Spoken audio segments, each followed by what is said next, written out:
Alléluia, Alléluia, Alléluia, Alléluia, Alléluia, Alléluia, Alléluia, Alléluia, Alléluia, Alléluia, Alléluia, Alléluia, Alléluia, Alléluia, Alléluia, Alléluia, Alléluia. Thomas, parce que tu m'as vu, tu crois, dit le Seigneur. Heureux ceux qui croient sans avoir vu. Alléluia, Alléluia, Alléluia, Alléluia, Alléluia, Alléluia, Alléluia, Alléluia. Le Seigneur soit avec vous. Et avec votre esprit. Évangile de Jésus-Christ selon saint Jean. Gloire à toi, Seigneur. C'était après la mort de Jésus. Le soir venu, en ce premier jour de la semaine, alors que les portes du lieu où se trouvaient les disciples étaient verrouillées par crainte des Juifs, Jésus vint, et il était là au milieu d'eux. Il leur dit : « La paix soit avec vous. » Après cette parole, il leur montra ses mains et son côté. Les disciples furent remplis de joie en voyant le Seigneur.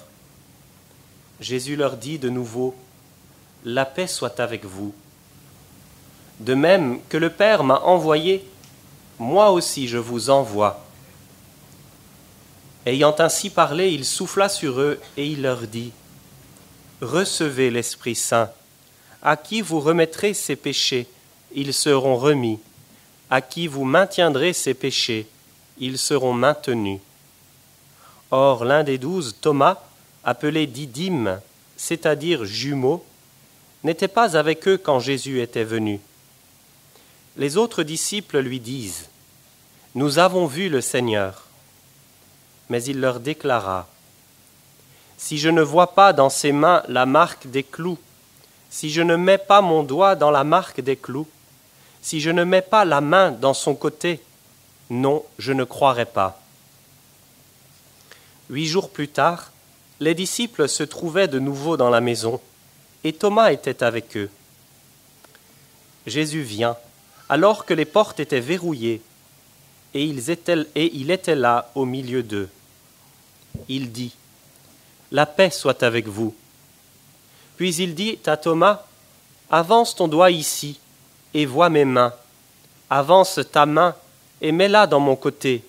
Cesse d'être incrédule, sois croyant. » Alors Thomas lui dit : « Mon Seigneur et mon Dieu. » Jésus lui dit : « Parce que tu m'as vu, tu crois.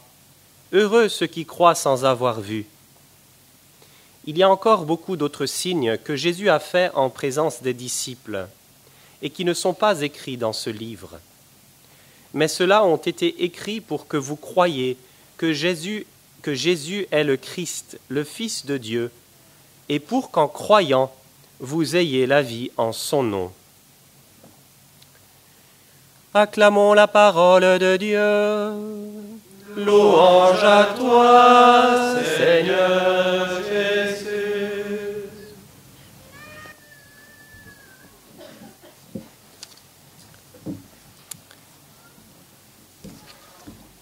Alors, pour éviter de me faire gronder à la fin de la messe par Bernadette, je voulais juste aussi vous dire qu'aujourd'hui, nous pensons particulièrement à nos frères de l'Église d'Orient, puisque c'est leur Pâques à eux aujourd'hui. Voilà.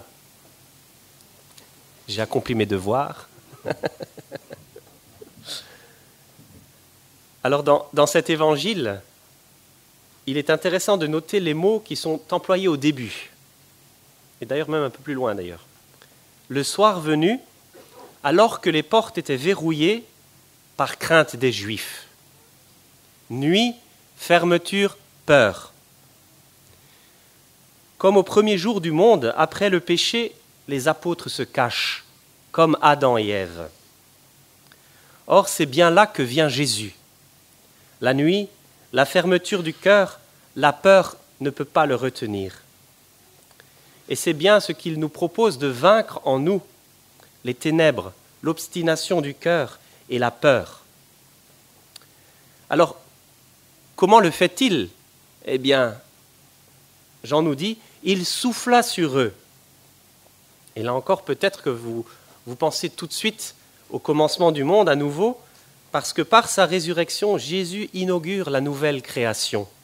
En soufflant sur les disciples, il communique cette vie nouvelle comme le premier souffle de Dieu au commencement du monde.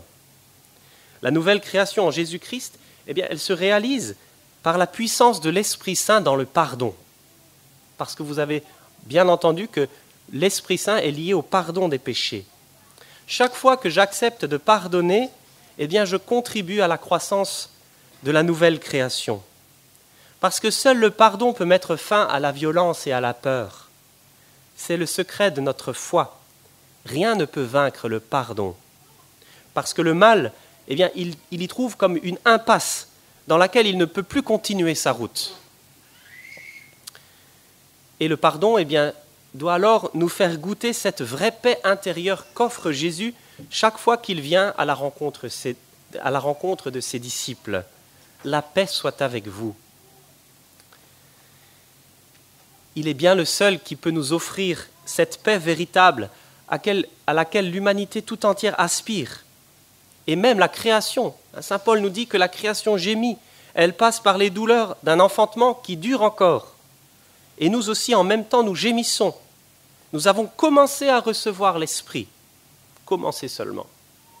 Mais nous attendons notre adoption. Alors, ensuite, nous avons ce passage de l'Évangile avec saint Thomas. Vous savez, il y a quelques semaines, j'étais à la pêche avec Tanguy. Puis tout à coup, on rencontre un concurrent. Et puis bon, alors, la pêche a été bonne ? Oh, pas tellement, hein, pas tellement. Avec quoi vous avez pêché ? On essaie de savoir les petits secrets, vous savez.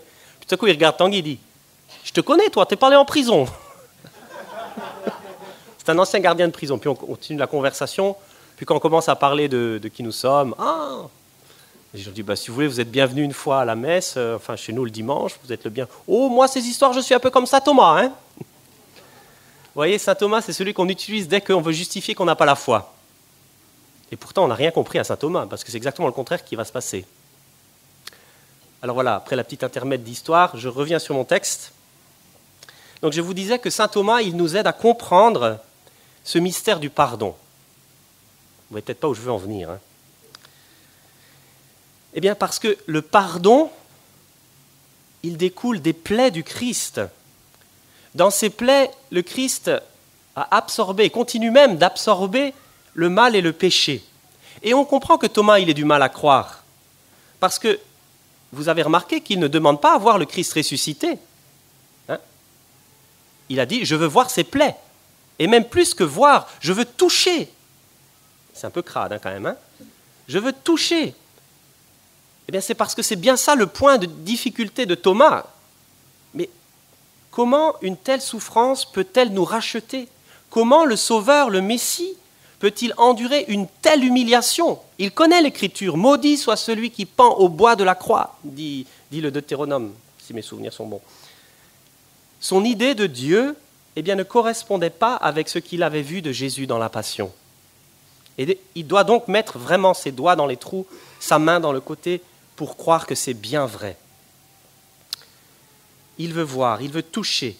Il veut toucher parce que c'est comme si même encore ses yeux pouvaient être trompés par quelque artifice. Et on pourrait dire que cette même tentation nous guette, c'est-à-dire de vouloir croire en un Christ sans la croix. Vous savez, au Congo, il y a beaucoup de sectes pseudo-chrétiennes et tout ça, et on entend fréquemment que, voilà, dans ces églises-là, entre guillemets églises, il n'y a souvent pas de croix. Au mieux, une croix, mais sans le crucifier. Parce qu'on dit, oui, le Christ, il est ressuscité, voilà, il ne faut plus montrer la croix, le Christ est ressuscité. Ah bon ? eh bien, il nous faut peut-être réentendre ces paroles de saint Paul, que la croix de notre Seigneur Jésus-Christ reste ma seule fierté. Par elle, le monde est crucifié pour moi et moi pour le monde. Et voilà que Thomas voit les plaies du ressuscité, voit les plaies du crucifié. Et non seulement à ce moment-là, il ne doute plus, mais il va même plus loin dans sa confession de foi. Voilà pourquoi c'est très dangereux de l'utiliser pour justifier sa non-foi. Parce qu'il voit les plaies et il confesse le vrai Dieu, 2 fois.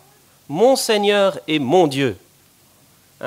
Adonai est mon Dieu. Adonai, parce que mon Seigneur, c'est la traduction grecque pour dire Yahvé. On n'a pas le droit de prononcer le nom de Dieu, je fais une exception pour que vous compreniez bien.